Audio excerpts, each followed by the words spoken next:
Hello guys, what's up? I'm going to record my ESL Pro League Season 4 breakdown of the North American teams. So first off, let me give you the list of all the teams here. All the 14 teams are Liquid, Splice, Winter Fox, E United, Complexity, Selfless, SK, Immortals, CLG, NRG, Optic Gaming, Renegades, and Cloud9. There'll also be a 14th team that is going to be decided from a best-of-3 wildcards game between Echo Fox and Luminosity.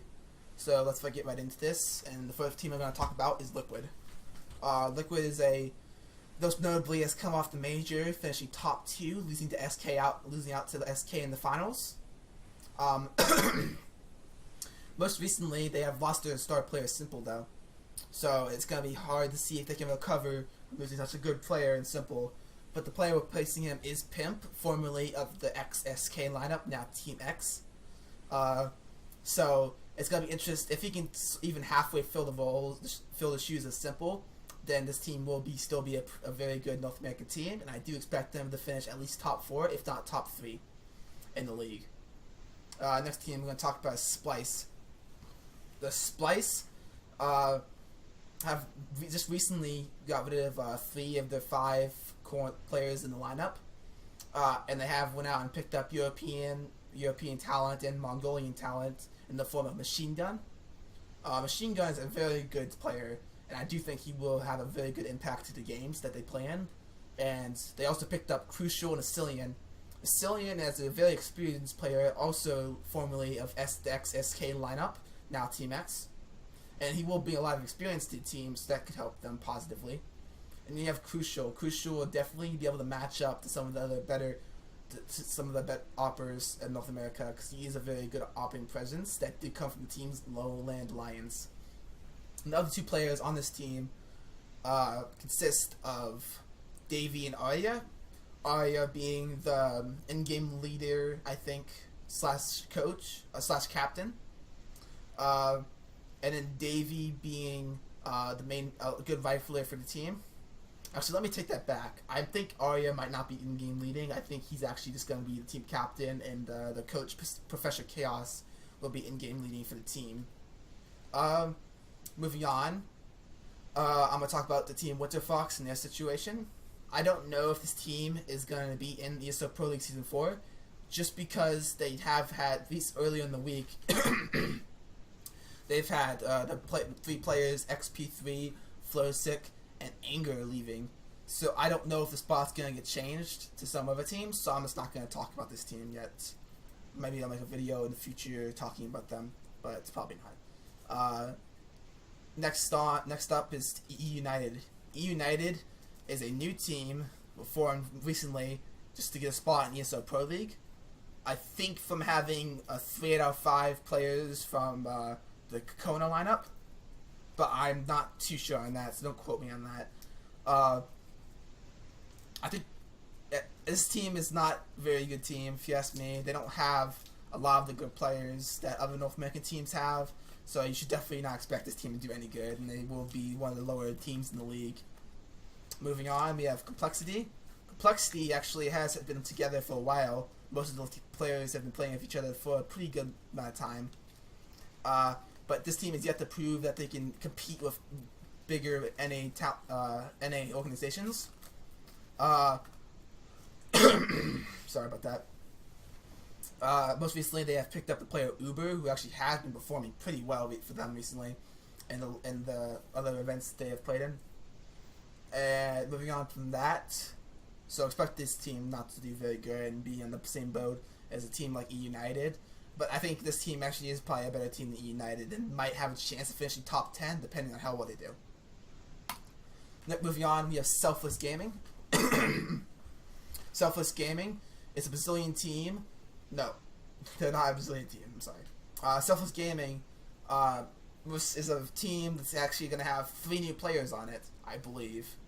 The 3 new players are going to be Caboose, No One, and Breezy. I think I know No One is from the Team Caliber, and actually was a pretty good player for them. So I think this is actually a pretty good pickup for them. And I think he can be able to compete against some of the better North American teams.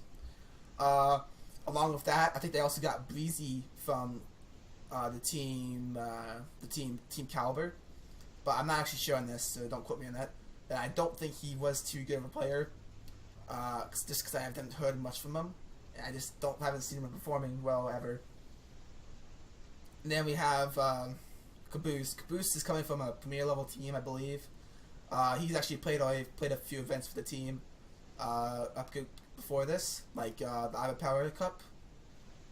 And this, so he could be a good player that might come into his own this season, but you can't really expect much from this Selfless team, just because they just don't have the experience. The new players just don't have a lot of experience in playing against good North American teams. So I expect this team to be in the same boat as Complexity, finishing top 10 at best, inside the top 10 at best. Moving on, we have SK Gaming, obviously. One of the best teams in the world, if not the best team in the world, arguably. SK has previously won both of the last two majors, and as the core lineup hasn't changed since. This team is definitely expected to be the best team in this league. They will definitely expect it to be first place in the league. One thing that could stop them from achieving this is that one of their players, Fur, will not be able to play the first couple weeks of Pro League, if not the first month, and he will be replaced by a player from X Immortals, Showtime, of X Immortals. Yeah, Showtime. It'll be being replaced by Showtime, who used to play for Immortals. Not much more to talk about this team, except besides that they're definitely going to be up there in the top teams in this league. Moving on, we have another Brazilian team, along with SK, known as the Immortals. This team most recently finished the first in DreamHack Zowie. They finished first in DreamHack Zowie, beating NIP, which is very impressive for a team. This kind of came out of nowhere into that tournament, not expected to really be the team to come out and win it, and they did win it. So this is a very good team. Also, I expect to finish about second or third in this league. Second or third, definitely. But most recently, they have dropped the player Showtime, picked up the ex-SK coach Zeus. So it's going to be interesting to see how Zeus performs on this team. I do know he will be taking over the in-game leading spot for the team, which was a little bit weak before it, because the player Bolts was taking that over. Which I don't know if it was a weak in-game leading, but I do know it did affect his performance. In-game leading did. Moving on from them, we got CLG. CLG is a team I can't really be too much into, just because they have had so many changes recently, and arguably these changes have not been good. Most recently, they picked up Subarosa and Nadi from formerly of Prospects GG. So you can't expect this team to do too well. I expect this team to also be at the bottom half of the league. And then you got next up is Energy. Energy is a solid team in my opinion. I think this team will finish top 6 just because they do have a lot of experience and a lot of talent in the form of Gabi as an IGL. Most recently, they have picked up 2 new players in Fugly and Tabston.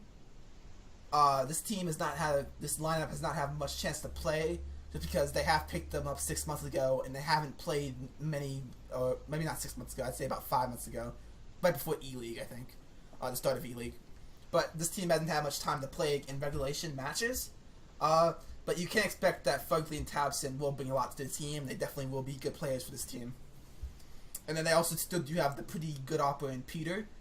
Peter is a pretty good operator who can take over the game sometimes when he does get on the ball.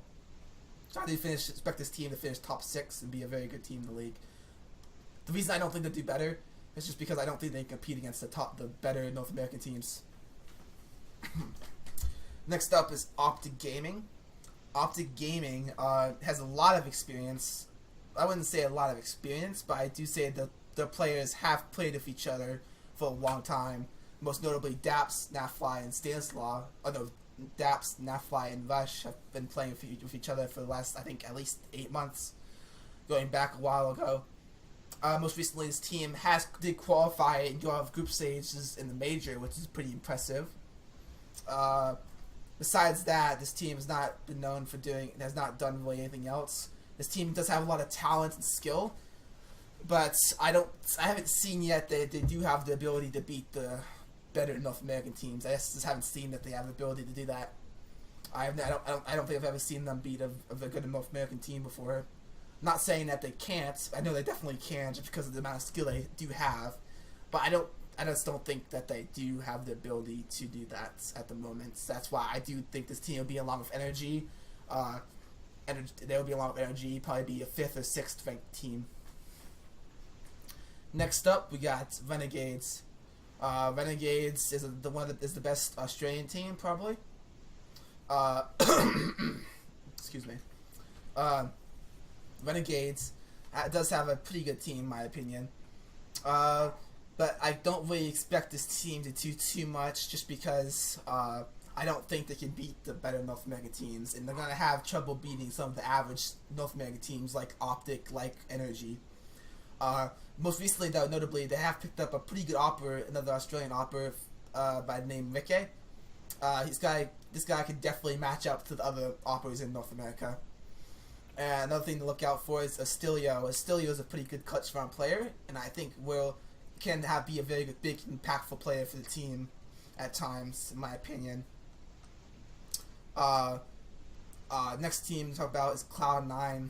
Cloud9 is known for the very good online play. Most recently, they do finish well in online leagues. That's what I'm trying to say here. They're probably, in my opinion, of the North Americans, not the Brazilians. They do have the most skilled lineup, in my opinion.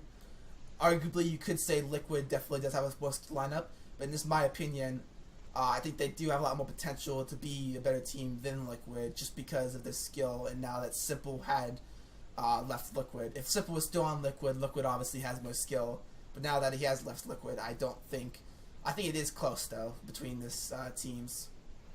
They do have arguably one of the best operators in North America, Skadoodle. I think Skadoodle does match up well with JDM, and that's going to be interesting to see who does better this season, Skadoodle or JDM. But a lot of people say he has been doing pretty bad in 2016, but I've seen a resurgence in the forum most recently. And then another player I have to talk about is Stewie2K. Stewie2K is a star of the team. It performs well in most online and offline matches.